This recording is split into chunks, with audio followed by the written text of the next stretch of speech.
Evoluindo com o nosso curso, vamos agora nos voltar para o fator humano no contexto das organizações. Vamos focalizar aqui 4 autores fundamentais, entre muitos outros que contribuíram com essa escola, que é uma escola bastante rica, a escola que no trabalho.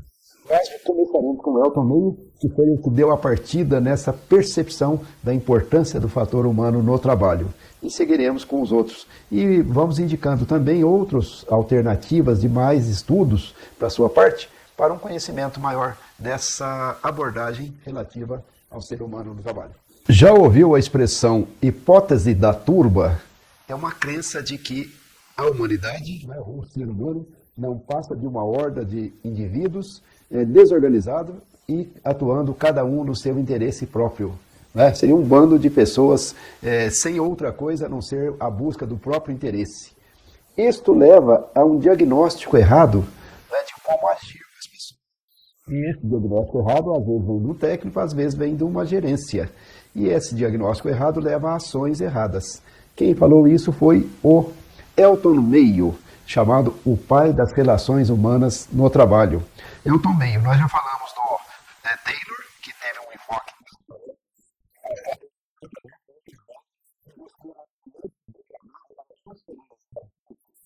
para encontrar uma racionalidade ali.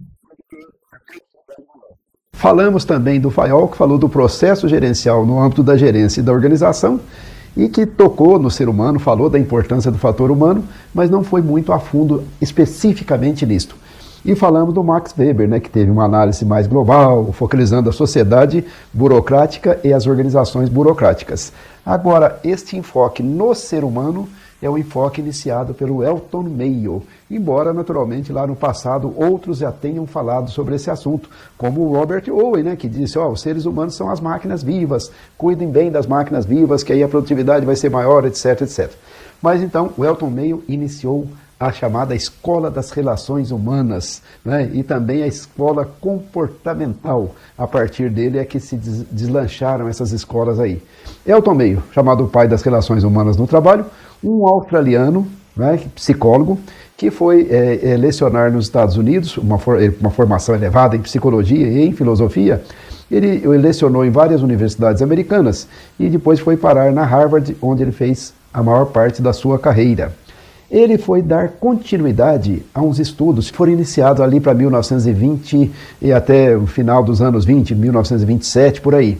Esses estudos tentavam verificar a relação entre condições físicas de trabalho e remuneração, incentivos de remuneração, com a produtividade. A produtividade se percebeu que ela começava a subir à medida que o estudo ia sendo feito, mas parece que não tinha relação com as relações físicas nem com a remuneração.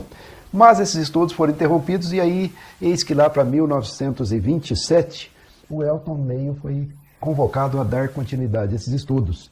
Então a ideia era o Meio estudar o efeito da fadiga, o efeito das pausas, o efeito dos horários de trabalho, e das condições físicas de trabalho sobre a produtividade, o aumento da produtividade.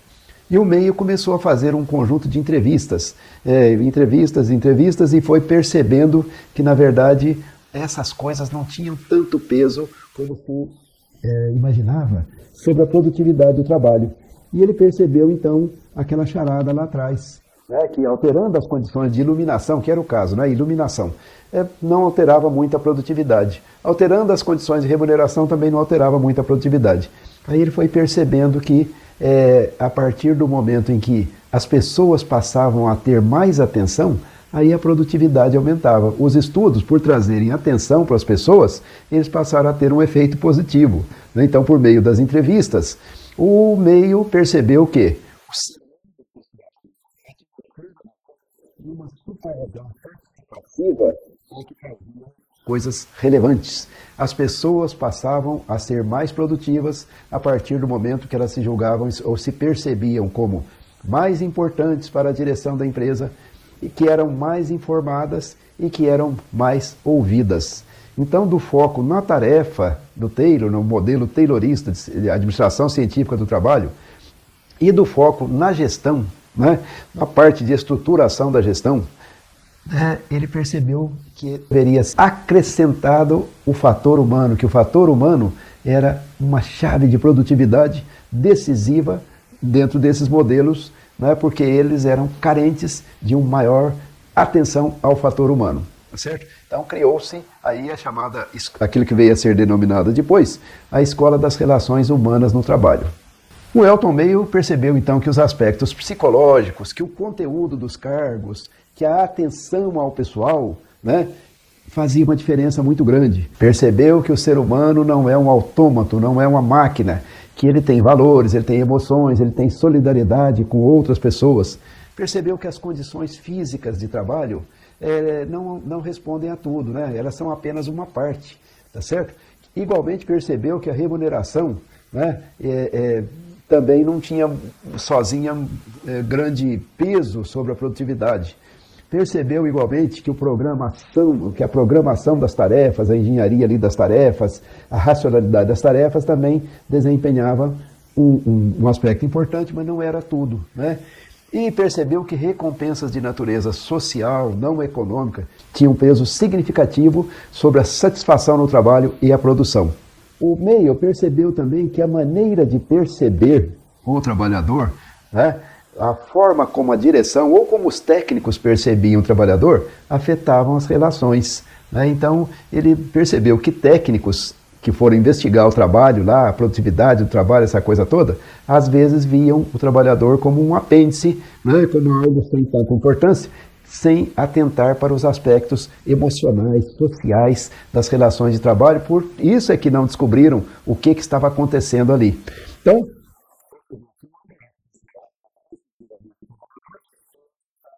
percebeu que existe a organização informal, que coexiste com a organização formal e que elas se afetam mutuamente, né? E que se a gerência não estiver consciente da organização informal e suas regras, não há boa gerência, não poderá fazer boa gerência. Percebeu que existe uma dinâmica de grupo, né? Que as pessoas não reagem apenas como indivíduos, mas reagem como membros do grupo. Percebeu que existe liderança informal e que se os líderes formais não estiverem conscientes disso e não forem capazes de captar para o seu lado as lideranças informais, a coisa não vai resultar em melhora de produtividade. As lideranças informais existem. Percebeu a importância da comunicação de mão dupla no trabalho. A partir do momento que as pessoas se sentem mais informadas, mais ouvidas, isto traz mais satisfação. Inclusive percebeu que a conversa em si já tem um valor imenso, porque ajuda as pessoas a obterem mais gratificação de natureza psicológica. As pessoas, elas existem, não é, como seres que têm problemas, que têm angústias, que têm estresse. Então, a partir do momento em que no ambiente de trabalho elas encontram até mesmo um ouvido, né, uma boa conversa, isto tende a trazer melhoras significativas. Percebeu também que o grau de conflito entre objetivos formais da organização e os objetivos informais existem e que precisam ser equacionados, né? A gerência precisa estar atenta quanto a isso para equacionar adequadamente estes conflitos. Então, a partir dessas percepções e de outras, muitas outras significativas do Elton Mayo e daqueles estudos lá da fábrica da Western Electric, muita coisa mudou, ou tudo mudou, né, na gestão. E uma avalanche de estudos aí quanto à natureza das relações humanas dentro do trabalho, quanto aos comportamentos no trabalho, quanto à psicologia industrial, à sociologia, eles surgiram e se desenvolveram, né? Então, essa tônica passou a ser uma das grandes tônicas da gestão a partir dos estudos do Elton Mayo. Há algumas poucas críticas ao trabalho do Elton Mayo, né? De que as conclusões não são muito validadas do ponto de vista científico, de que houve uma ênfase exagerada no fator humano, né, e nos grupos como elementos de tomada de decisão, que houve uma super ampliação do papel das relações humanas, que todos os problemas das organizações já passaram a ser vistos como problemas de relações humanas, que é um foco limitado no trabalho e na tarefa, porque houve uma visão de que o conflito entre o pessoal e a organização é sempre negativo e pode não ser necessariamente isso. Em síntese, algumas críticas foram feitas, mas lógico, essas críticas estão situadas em tempos diferentes, né? e elas próprias são pouco sustentáveis em relação àquilo que o meio fez. Nós devemos entender que ele estava no início do século e que a contribuição dele naquele contexto foi muito relevante para destacar a importância do fator humano no trabalho e destacar a importância do mundo industrial buscar soluções para os problemas das pessoas que estavam lá dentro, fazendo as indústrias acontecerem, enfim. Então isso abriu uma janela imensa de oportunidades de entendimento de novos estudos, uma avalanche de estudos, e o Mayo se consagrou como o pai das relações humanas no trabalho. Então este foi o Elton Mayo e esta escola de relações humanas que abriu a porta para as escolas chamadas comportamentais, que nós veremos também. Então é isso, vamos ao nosso próximo assunto.